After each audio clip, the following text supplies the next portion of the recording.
আমার বাবা police officer ছিলেন।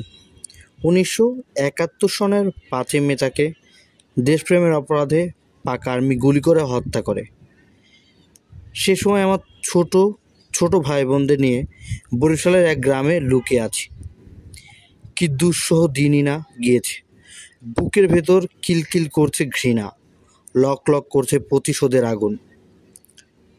স্বাধীনতা কিছু নয়, শুধু ভেবেছি যদি একবার রাইফেলের কালো নলের সামনে ওদের দাঁড় করাতে পারতাম।